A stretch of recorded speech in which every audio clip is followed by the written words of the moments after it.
నమస్తే, నేను నవీన్. ఇవాళ నేషన్ విత్ నవీన్కి స్వాగతం. ఆంధ్రప్రదేశ్లో అధికారాన్ని కోల్పోయినటువంటి వైఎస్ఆర్సీపీ కాంగ్రెస్ పార్టీ ఇప్పుడు జాతీయ రాజకీయాల్లో ఒంటరిగా మిగిలిపోయినటువంటి పరిస్థితి నెలకొంది. ఇదే అంశం ఇప్పుడు చర్చ కూడా జరుగుతుంది. పార్లమెంట్లో కొన్ని బిల్లుల విషయంలో కూడా కేంద్ర ప్రభుత్వానికి మద్దతు ఇచ్చినటువంటి వైఎస్ఆర్సీపీ ఇప్పుడు జాతీయ స్థాయిలో స్పష్టమైనటువంటి మిత్రపక్షం లేకుండా మిగిలిపోయిందని కూడా చర్చ జరుగుతుంది. గతంలో అవసరాన్ని బట్టి ఎన్డీఏ ప్రభుత్వానికి మద్దతు ఇవ్వడం, అధికారికంగా ఎన్డీఏలో చేరలేదు. అదే సమయంలో ఇండియా కూటమిలో కూడా ఈ పార్టీ భాగం కూడా కాలేదు. దీంతో జాతీయ రాజకీయాల్లో ఈ పార్టీ స్పష్టమైన రాజకీయ స్థానం లేదనే అభిప్రాయం కూడా వ్యక్తమవుతున్నటువంటి పరిస్థితులు నెలకొన్నాయి. ప్రస్తుతం దేశ రాజకీయాల్లో రెండు ప్రధాన కూటమిలు ఉన్నాయి. ఒకటి ఎన్డీఏ, మరొకటి ఇండియా కూటమి. ఈ రెండు కూటముల్లో వైఎస్ఆర్సీపీ లేకపోవడంతో రాజకీయాల్లో ఈ పార్టీ ఒంటరిగా మారిందనేది కూడా రాజకీయ విశ్లేషకులు కూడా చెప్తున్నారు.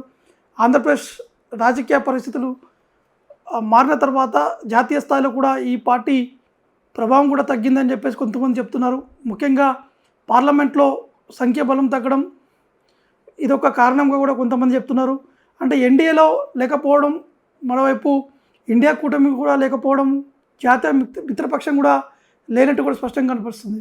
అంటే పార్లమెంట్లో సంఖ్యాబలం తగ్గింది, రాష్ట్రంలో అధికారాన్ని ఒకవైపు కోల్పోవడం, ఈ పరిస్థితుల్లో జాతీయ రాజకీయాల్లో వైఎస్ఆర్సీపీ భవిష్యత్ వ్యూహం ఎలా ఉంటుందనేది కూడా ఇప్పుడు కొంత ఆసక్తిగా మారినటువంటి పరిస్థితులు నెలకొన్నాయి.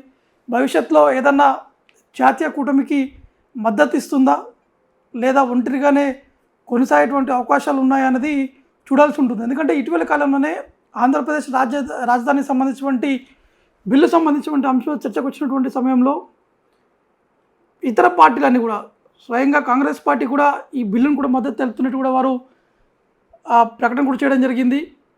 కానీ వైఎస్ఆర్సీపీ ఒంటరిగా మిగిలిపోయి లోపల నుంచి బైకట్ చేసుకొని వాకౌట్ చేసినటువంటి ఆ పరిస్థితి కూడా నెలకొన్నాయి. కేవలం వైఎస్ఆర్సీపీకి ఏ పార్టీ మద్దతు కూడా ఇవ్వలేదు.